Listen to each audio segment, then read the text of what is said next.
পায়ে কিন্তু না দেখার মতন চাকা কিন্তু দুইখান ফিট করা রয়েছে আমাদের চারজনে। মানুষ এক এক দিনে এক একটা জায়গায় ঠাকুর দেখে, কিন্তু আমরা দুই জায়গার ঠাকুর এক এক দিনে দেখবো, ঠিক আছে? একবার বারাসাত দেখলাম, তারপরে মধ্যগ্রাম চলে গেছি। আর এই সেই ভাইরাল রেস্টুরেন্ট যেটাতে ট্রেন গাড়ি করে খাওয়া দিয়ে যায়। আরে দেখো এত বড় পেরেক আমার পায়ের মধ্যে ফুটেছিল। তো চলো ভিডিওটা প্রথম থেকে শুরু করা যাক। আমরা কিন্তু নিজেদেরকে অনেক বড় সেলিব্রিটি ভাবি, তাই জন্য কিন্তু আমরা সবসময় দুটো ক্যামেরা অন করে রেখে দিই। তো লোকাল ধরবো বলে বেরিয়ে গেছিলাম, গিয়ে তো দেখি লোকাল শপে ঢুকছে, তারপর কেটে নিলাম টিকিট, তারপর চলে গেলাম ট্রেনের মধ্যে বসতে, কারণ আমরা ছিলাম একা গাড়ি। শুভেন্দু ছিল অফিসে, আর এদিকে দেবজিৎ যতক্ষণ তো হুইসেল না মারবে ট্রেন ছাড়ার মতন আর একটা সেকেন্ড বাকি থাকবে তখনই দেবজিৎ ট্রেনে উঠবে, তার আগে কিন্তু দেবজিৎ ট্রেনে উঠবে না। আর নিশা এখানে এতটাই ভীতু যে ওখান থেকে ঝাঁপ মেরে এপাশে আসতে পারে না। তো আমি বললাম ভাই এতটা হাঁটার মতন ক্ষমতা আমার নেই, তোরা অতটা হেঁটে হেঁটে আয়। আমি এদিকে শুভেন্দুর কাছে চলে আসলাম, শুভেন্দু বসে বসে একজনের সাথে গল্প করছিল, আর আমরা চারজন একসাথে বেরিয়েছি, মানে ওরা দুজন একসাথে থাকবে আর আমি নিশা একসাথে থাকবো, ঠিক আছে? আমাদের মনে হয় যেন আমরা দুজনই কাপেল আর ওরা দুজন কাপেল। আর বারাসাত নেমে আমরা প্রথমে চলে গেছিলাম মাছবাজার ঠাকুর দেখার জন্য, তারপর এখানে আমরা অনেকগুলো ফটো তুলে নিলাম, তারপরে আমরা এখান থেকে চলে গেলাম শতদল বিদ্রোহীর দিকে। তো আমরা এখানে তিনজনই কিন্তু বারাসাত ঠাকুর এর আগের দিন দেখে নিয়েছিলাম, একমাত্র শুভেন্দু বাদে কিন্তু আমরা সবাই ঠাকুর দেখেছি। রিপিটেড ঠাকুর দেখতে কি আর ভালো লাগে, তার জন্য আমরা এখান থেকে চলে যাচ্ছিলাম মধ্যমগ্রামে। আর এই পেরেকটা কিন্তু অনেকক্ষণ আগে আমার পায়ে ফুটেছে, আমি কিন্তু বুঝতে পারিনি, আমার তখন থেকে মনে ছিল পায়ে কিছু আমার বিঁধছে। তারপর আমি এখানে দাঁড়ানোর পর শুভেন্দু বলছিল দেখো তো, তারপর ও ট্রেনে বার করলো পেরেকটা। তারপর এখান থেকে র্যাপিডো বুক করেছিলাম, প্রথমে বললো 4 মিনিটের মধ্যে আসবে, তারপর দেখাচ্ছে 14 মিনিটের মধ্যে আসবে। তো আমি বললাম এখান থেকে প্ল্যাটফর্ম যেতে আমাদের 5 মিনিট লাগবে। তারপর আমরা ট্রেনে করে চলে গেলাম কিন্তু মধ্যমগ্রামে। মধ্যমগ্রাম নেমে আমাদের কিন্তু একটা ঠাকুর দেখে কিন্তু ফুচকা খাওয়া হয়ে গেছে। তখন র্যাপিডো হলো ফোন করে বলছে যে আপনি কি যাবেন না? তখন বলছে যে না আমরা তো ক্যান্সেল করে দিচ্ছি। আর এদিকে দেবজিৎ তোকে এই খাবারটা কিনবে বলে এদিকে টেস্ট করছে। দেখ ভালো তো বলতেই হবে, ফ্রি ফটকে খাচ্ছি না তো কোনো ধরে তোকে কাকু পিটিয়ে দিই। তারপর কি বলবো, এই প্যান্ডেলটা মানে অসম্ভব সুন্দর হয়েছে কিন্তু, মানে দারুণ দারুণ, এক কথায় দারুণ।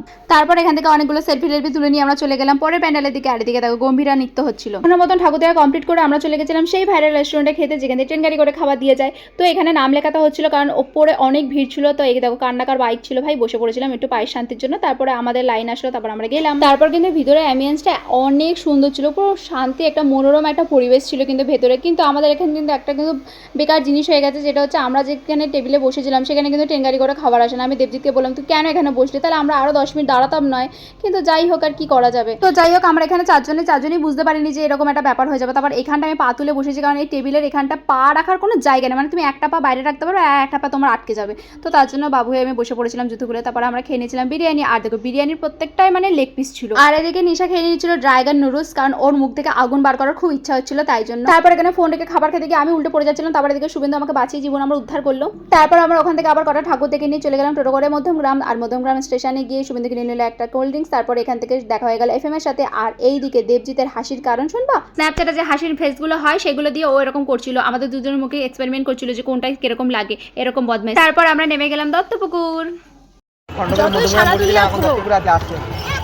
সেই দত্তপুর প্ল্যাটফর্মে এসেই আমাদের সেলফি তুলতে হবে। আর রাতে ট্রেন নেই, 1 ঘন্টা পর পর ট্রেন। তার জন্য সেলফি যতই ভালো জায়গা ঘুরি না কেন ঘুরবে না, ঠিক আছে? আমরা তুলবো না।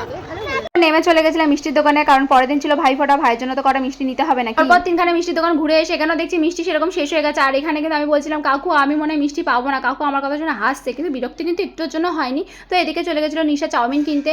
তারপর আমরা চলে যাবো বাড়ি, প্রায় 12টা বাজতে যাই বাড়ি যাবো। বাবা এদিকে বারবার ফোন করছে, কারণ দিনকালের অবস্থা সত্যি অনেক খারাপ। তারপর ওরা আমাদের বাড়ির গলিতে ছেড়ে দিয়ে ওরাও চলে গেল, নিয়ে গেল। রাত 12টা বাজে, এখন আমরা বাড়ি যাচ্ছি, ঠিক আছে? এই লাইফটা হচ্ছে মাস্ট লাইফ। এরপরে আসছে ভিডিওটাই পর্যন্ত, টাটা টাটা গাইস।